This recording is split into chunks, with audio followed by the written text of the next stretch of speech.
It started out like all of my other noir intros. I was sitting alone in what I thought was my office, but what turned out to be the room where he would come back to me. I was trying to mind my own business, trying to get on this case, talk about Chapek and the parks, and well, there he was, walking right back into my life like nothing had ever happened. There he was, standing in my doorway. Nothing but sign and secrets. "What are you doing here?" I asked him. "We's got another job for you, when you're ready," he spoke. "You shouldn't have come back. Your products are too good." As soon as the note hit my desk, I knew I was in too deep. The note was exactly what I thought it would be. But before I could turn and ask him any questions, well, it turned out he had split without even making a sound. And so this video was indeed sponsored by OLDE Prop Shop.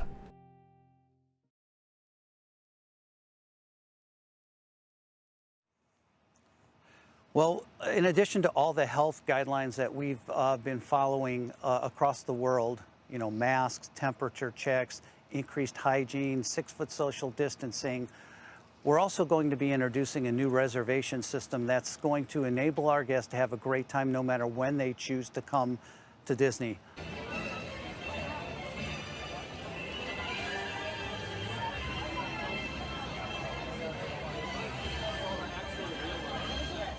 Our teams here have been hard at work making sure that when we reemerge, that we're going to do so in a way that's actually going to improve the guest experience, even versus a pre-pandemic situation.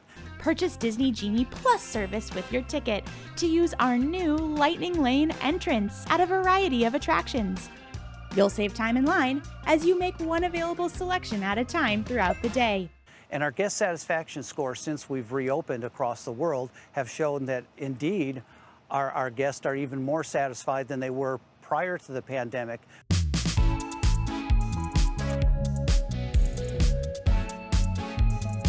We've learned some things. We've learned to operate under constraints all the time by delivering this great same Disney magic that you expect. But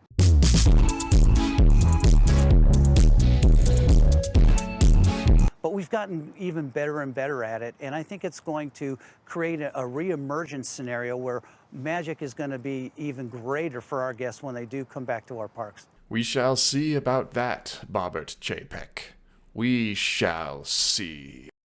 We once again find ourselves back at the trouble desk. Now, with this video, I can go ahead and kiss my Disney Media Pass goodbye. I never had it, but boy do I wish I did. But now I have to criticize Disney for about 10 minutes, because what I've seen happening in the parks recently is nothing short of disarming. Recently, Disney has been making cutbacks and also charging for things that haven't been charged before when it comes to Disneyland, Walt Disney World, and also Disneyland Paris got like a lot of it too for some reason. I'm sure you guys all are aware and up to date at this point. Over the past year, Disney has been using the coronavirus shutdown, lockdowns, and other different changes in the social zeitgeist to be able to implement changes in their parks. When Disneyland first opened earlier this year and Disney World last year, they didn't have FastPass. FastPass was not available, and all the standby lines would go by a bit quicker as a result. And now they've reintroduced Lightning Lane, which is sort of like a FastPass, except you have to pay for it. Disney also announced that they're taking away the Magical Express for Walt Disney World Resort guests starting in 2022, which is a bad thing. You've seen less Streetmosphere, which isn't a problem right now for me, because we are still very much in the middle of this pandemic, and we don't want cast members intermingling with all the guests out there on Main Street or Buena Vista Street or what have you. I can see why those haven't returned or will not be returning. But there are some things that, I don't know, let's get negative here for a second. I'm sorry. I try to keep it positive here, but we need to talk about this. Over the past year, we have seen many things go by the wayside. Maybe because of COVID, maybe because they just wanted to get rid of it and COVID was an excellent excuse. Here are some things Disney used to offer for free but are now either an upcharge or completely gone. FastPass, Disney's Magical Express, Extra Magic Hours, no entertainment or shows. All of these things have been taken away, and that's mainly just Walt Disney World. Now, this is going to be the last time I say this during this video. A year or two from now, I might do an update video on how the parks are doing, but this might just be because of COVID. Not all of them, but some of them. Magical Express going away isn't because of COVID, because it's been running this entire time. For my California friends out there, it's a bus that takes you from the airport to your resort hotel at Walt Disney World. It's pretty cool. You don't have to Uber. Or at least, I didn't have to Uber. Now I do. World of Color is MIA, so is Fantasmic at both coasts, and parades still aren't a thing, which, again, is understandable for some reasons. I do honestly prefer cavalcades, though, while we're on this subject. But the Main Street Electrical Parade is returning to Disneyland, so that's a big plus. I like it. I know you guys don't, but I do. I'm a tourist, okay? I can't see it all the time. But here's the thing. While all of these things may be going away, Disney is continuing to raise the prices on tickets and nickel and dime you where they can with things like Disney Genie Plus and parking rarely being included with any form of annual pass. One thing that was introduced technically pre-shutdown was the reservation system with the Flex Pass, but now it's for every ticket at every park all the time. Now at Walt Disney World, this can kind of make sense. Like for the 50th, you have parks that are sold out that you won't be able to go to. For big days and summer vacations and weekends, some days may be sold out, so you can only go to certain parks and then maybe hop to that one later in the day. But with Disneyland, I have failed to see a single date sold out since after, the first month or two of reopening ever. Like, you look at the blockout calendar right now, and odds are you're going to see every park available for every day that's available. Disneyland having a reservation system is interesting to me. I feel like we may see it coming into more of an effect during the holiday season, but even then, I don't think it's going to be selling out all the parks. The reservation system isn't for what some people would consider to just be capacity. It's for Disney to know how many people are going to be where and what day so they can allocate funds or cast members to those specific parks at those specific areas.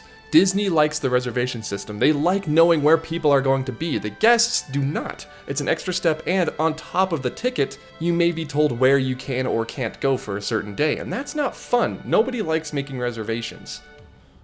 Unless you do like making reservations, let me know if you like making reservations. Now, most people on the internet have been blaming this on one specific man who recently came into power in the Disney dynasty, and that man's name is Bob Chapek. Disney Genie, the thing that most of us are loathing, was announced at D23 2019 under Bob Iger, but when Avengers Campus opened in 2021, we saw Spider-Man Web Slingers open with a Fast Pass line. Not a Lightning Lane line, a Fast Pass line. Which means during the planning of all of Avengers Campus, even up till construction and the very last finishing touches, Disney wasn't planning on getting rid of Fast Pass. That's up June, as of making this video, 2 months ago of 2021. Now call me a conspiracy theorist, people, but I don't think Disney was planning on making Lightning Lane a thing until very recently. I have all the documents that I need to prove it right here. I think Disney may be flying by the seat of their pants when it comes to this whole Genie Plus thing, and that could be attributed to one man, Bobbert Chapek. But I don't think it's fair to cast all the blame on the CEO. I mean, sure, things did start changing for the worse once he took over, but for all we know, he could be taking the fall for all the things Iger had planned, and it's just sort of an intermediary CEO thing where he gets in charge, does all the bad things, and then bounces. Again, I'm not a conspiracy theorist, people. This is just my thoughts. It's been said before and popularly proliferated through the Disney Parks community that Josh D'Amaro is truly a Disney fan at heart. He's been sort of the people's champion from his rise as Disneyland president all the way up to the president of Disney Parks. Yes, like all of them. But these changes are also happening under Josh D'Amaro's oversight. Is he the ringleader behind all of this? I'm not so sure, but he is at the very least complacent or silently stewing in anger like the rest of us. But here's the crazy part that confuses and befuddles me when it really shouldn't, is that the parks, lands, rides, restaurants, all of them are getting better. Epcot is being transformed. Hollywood Studios just had a new e-ticket and brand new massive land open. Animal Kingdom with Pandora. Everything is getting a facelift and it's amazing. We're getting Tron at the Magic Kingdom. Guardians of the Galaxy. It's amazing. But it feels hollow.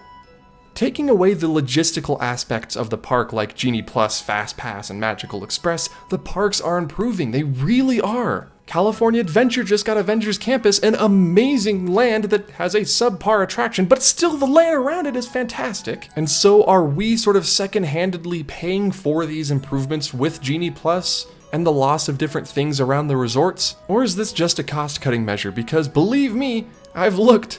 Disney has the money. If you want to go take a trip to Tokyo Disney Sea, you can for about the same price as 2 nights in the Star Wars Hotel at Hollywood Studios. And I know I'm just probably beating a dead horse at this point, but the whole thing Disney did to Scarlett Johansson wasn't very fair, if you were to ask me. I'm not very legally inclined, but it didn't seem right. I don't know what it is. For me, these past few years have felt semi-normal, maybe a few nickel and dimey things here and there, but for the most part, Disneyland and Disney World have been the best they've been in a long time. But this past year, 2021, I don't know, things have been going downhill. But am I gonna stop spending money at Disney? Am I gonna stop going?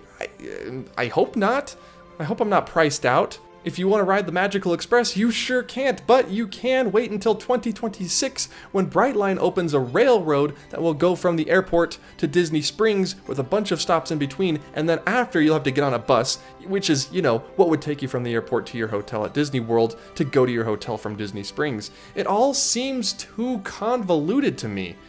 Something's going on here. Am I insane? Am I a crazy person? Yeah! So this July, I actually did go to Disneyland for the first time since it reopened, and I was writing the Autopia talking about my thoughts on the current state of Disneyland. That's what you may have seen in a few videos in the past, and now I'm going to show it to you with the audio on so you can hear my candid thoughts while I'm writing Autopia on the current state of Disneyland.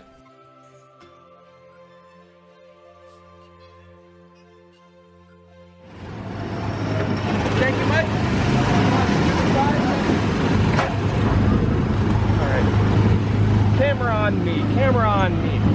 The Disney Park Pass system is good for Walt Disney World and for having low capacity in the parks, okay? Here's Osimo and Bird coming up here on the left. When it comes to Disneyland, though, I think there could be some improvements. I don't really know if it's the best system for the locals, and it's crowded anyways. And I think the whole point of the Park Pass system was to make it not very crowded. Up here on the left, you can see we have different colored bushes than the rest of the bushes. So I think they should do away with the Park Pass system in some way at Disneyland. Maybe still have reservations for peak days. But in general, it's not a great thing to have out of Disneyland. But knowing Disney, they're probably going to end up keeping it in some way, shape, or form. Alright, you can cut it there. And the DJ. Oh, can we talk about the DJ, please? Okay, the DJ, that guy is an absolute champ. Massive props to him. Disney told him to set up his booth at the station and talk to people as they leave the park, directing them which way the buses are while also keeping them hyped and playing Disney music. That is a horrible gig for anybody to have, and that DJ worked it. He did a fantastic job. It's not his fault. It's just a weird immersion breaking thing on Main Street. Disney's fault, not the DJ's fault. DJ, you're great. I don't know, I feel like this was sort of a ranting video. I don't know what's to come. Are we doomed to forever being upcharged for Fast Pass and different things around property, and the prices are just gonna go up and up and up?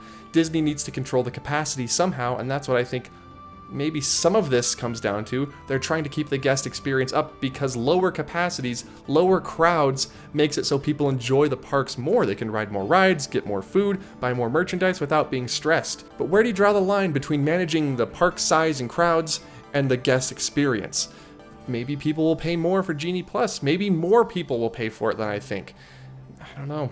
And worst of all, the music you're hearing in the background right now no longer exists at the Disney parks.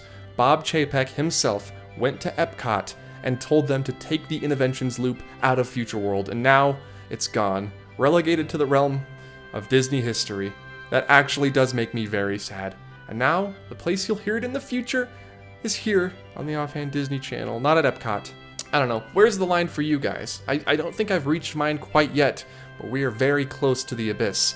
Let me know what you guys think of all of these changes that Disney parks are making. Do you approve? Do you disapprove? Whose fault is this? Damaro's, Chapek's, Iger's, all three of them? Nobody's? What's happening at Disney? What do you think is going on? What do you think their aim is with all of these new changes that are not being received the best by fans? Let me know in the comments below. I'm interested to talk with you guys. I don't want the comments to get too intense. All right, I want us all to remain polite and calm. And what is this? You're back. It's been how long since I've seen you last? It's bittersweet seeing you back here again, old buddy. No, I couldn't possibly. I mean, that was the old channel. Alright, I can't say no to you. Everybody, this video is sponsored by Ye Olde Prop Shop. If you like Disney signage similar to this entrance plaque for Disneyland, please visit Ye Olde Prop Shop with the links in the description down below and take a look at all of their different products. They have Legend of Zelda themed objects, Destiny themed objects, and they even have, yes, Disney themed objects. Your favorite signs from all over Disney property are there, ready for you to buy and ready for you to display on your wall. To all who come to this happy place, welcome. Put it above your door, put it above your bedroom for that special someone, or you could even buy a Haunted Mansion themed sign. Watch this. Here lies good old Fred, a great big rock fell on his head rip. Are you telling me you can decorate your house with Haunted Mansion tombstones? Everybody, go down in the description below, head over to Ye Olde Prop Shop, tell them Offhand sent you, and thank you to Ye Olde Prop Shop for sponsoring this video. And there you have it, grown man complains about theme park charging him money to visit theme park for 15 minutes straight. Thank you all so much for watching, and now this is the end card, see? A massive thank you to all of my supporters over on patreon.com. Even just $1 a month gets you access to most of the perks. You see their names flying by right now. Please do not forget to hit the subscribe, like, and the bell buttons because they really help out the channel and help me know what videos you guys like. Did you like the Disney Genie video I put out last week? Do you maybe like the Haunted Mansion video? Maybe you like this video. Maybe you hate this video. Let me know by hitting the like button or not hitting the like button, not the dislike button, but just not hitting the like button. I think that's how it works. Please be sure to follow me on Twitter, Instagram, and TikTok at Offhand Disney on all of those places, and be sure to check out my Foolish Mortals podcast that I co-host with my friend Disney Dan. I will also link to that in the description down below. Thank you everybody so much for watching this video. I will see you all next week from Epcot, hopefully.